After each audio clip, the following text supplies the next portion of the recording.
So in this session, we are going to discuss the relevance of Bayes theorem in traditional finance as well as behavioral finance, or maybe you can say irrelevance of Bayes theorem in behavioral finance, but relevance of Bayes theorem in traditional finance. So when we say the rational economic man, so we assume rational economic man always, whenever there is a new information coming, there is a current event happening, there is a current situation, and whenever there is a new information coming, so he updates the probability of the current existing event. He updates the probability of existing event, taking into consideration the probability of new information. That's what Bayes theorem says. In fact, how to do it, the Bayes theorem tells us how to do it. So this person, rational economic man, does it with the help of Bayes theorem. So first of all, we'll see the equation of Bayes theorem. So now Bayes theorem is the first term here. At probability of A is the existing event, the probability of existing event, and B is the probability of new information. So when we have a new probability of new information, the new information comes, and when the probability of new information coming, we have the probability of new information, and we have this, and then what will be the probability of the existing event? This is what we are going to find out. The formula says the first term in the formula is exactly opposite of what we're going to find out. That is the probability of the new information given the probability of the existing event. So here we already have the probability of existing event, and what will be the probability of the new information when we have this probability of existing event? That's the first term. This is divided by the independent probability of the new information. Independent probability of new information, regardless of new event, existing event, whatever.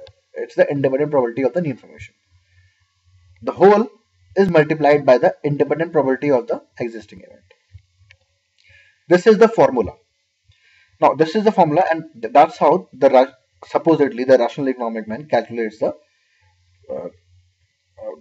he updates the existing event, the probability of existing event given the new information. So, but actually we do it?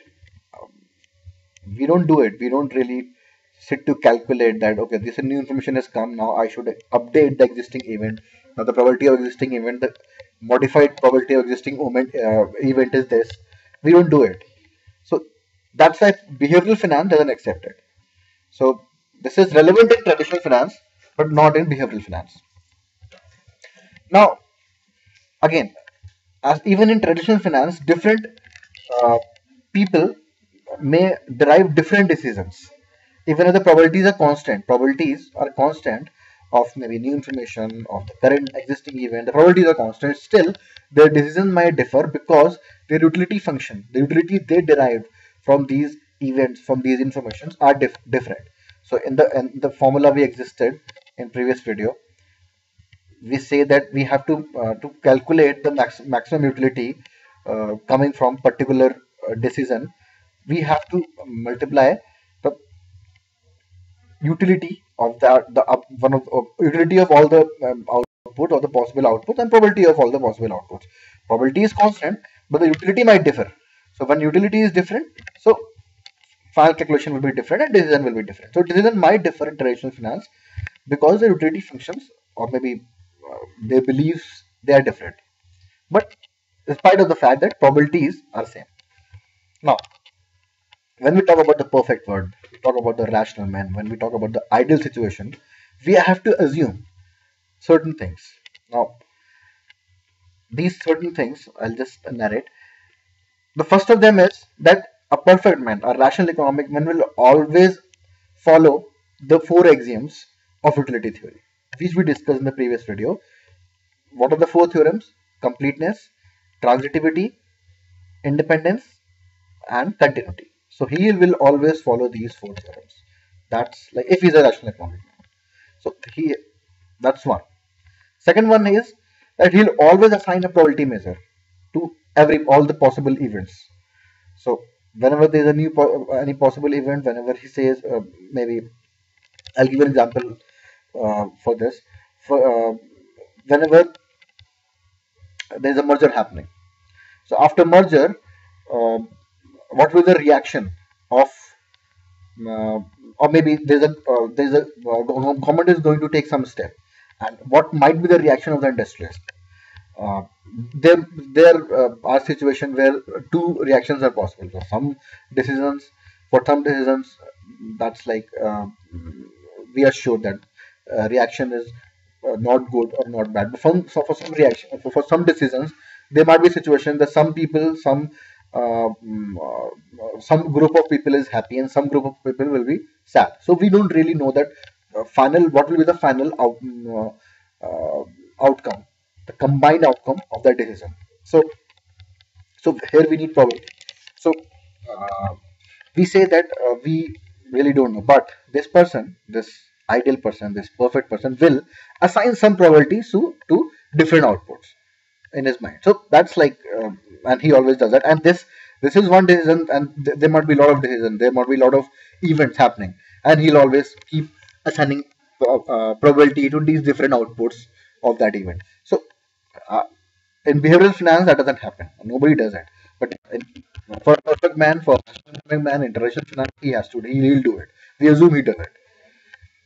Now, the third is this rational economic man, this ideal man will always incorporate the probability of new information to the current existing event using conditional probability and Bayes formula. He'll always do that. So any decision coming, okay, new information is coming, okay, I'll immediately apply this to my current decisions. Maybe I'm going to buy some shares, maybe buy some bonds. I'll immediately apply it, and okay, accordingly I'll do it. I'll do the calculations and I'll take the decision. Usually people don't do it so immediate. So, but as per perfect word, it happens, and he'll do it. So every new information is already incorporated in all the events, or maybe all the prices or all the volumes is already incorporated as per the perfect word.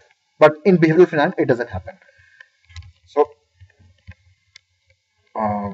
now the fourth one is he'll always try to maximize the utility.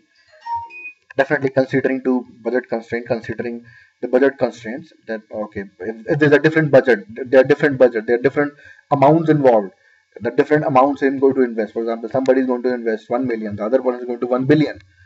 He's going to invest 1 billion. So the whole paradigm is shifted. So his utility function will be the utility curve will be shifted to the upper side. So and then he'll act in that area. He'll act in that particular range of budget. And for the person who is going to invest 1 million, he act in that range of budget. So basically, we are considering that budget constraints. He'll consider the budget constraints for his actions, and within those budget constraints, he'll always maximize his utility function. And yes, he'll always, again, when he's maximizing his utility function, he will consider the new information and incorporation of information by conditional probability measure and Bayes formula. So that's also there. So these four things he'll always do. The perfect ideal man will always do. Taking an example, I'm going to invest 1 million in bonds, 1 million in shares, and I'll always say, first thing I'll do is I'll go through these axioms of utility theory, and whether I'm following this theory or not. So I know what are my decisions. I'm clear about it. I'm consistent about my decisions. My decisions are additive, and they are definitely continuous. There is some curve where I'm indifferent about these decisions. Okay, 10 bonds. I'm going to buy either 10 bonds or 20 equities, either 5 bonds or 25 equities. I'm clear about it, right? So, but actually this doesn't happen. This is what I'm talking about, the perfect world. Actually, this doesn't happen because I can't really calculate that. Okay, 10 bonds, 20 equities is equal to 5 bonds, 25 equities. I can't really calculate that way. My utility, I can calculate the price, but not the utility. So that's something happens in the perfect world. Again, any event, as I said, the government decision going to come, interest rate going to increase, any inflation has increased. So I'll do the probability measure in my mind and incorporate them in my decision. Okay, inflation has increased, so I should immediately buy Probably more bonds. I should immediately buy more bonds because probably inflation has increased already. So I'll buy more bonds, and if interest rate is, and I'm expecting the interest rate will increase, then I'll avoid bonds. So and how much bonds I'm going to avoid, how many bonds I'm going to avoid, I'll calculate all these things because I'm a perfect man. If I'm a perfect man, so uh, right. So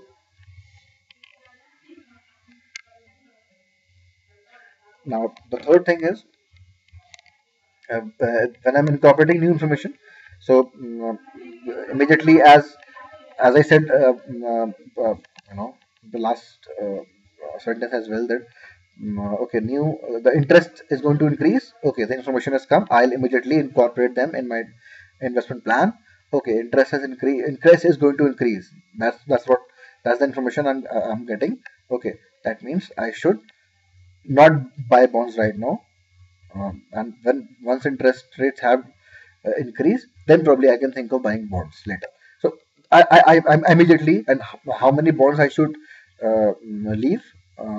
If initially my bond portfolio was 1 million, now I should do it. Now I should make the bond portfolio of 50,000, maybe 500,000 only. So okay, fine. I'll do it exactly if I'm a perfect man, if I'm a ideal man, if I'm a rational economic man. But actually, it doesn't happen. Actually, this doesn't happen as per behavioral finance. So this is that's it for this.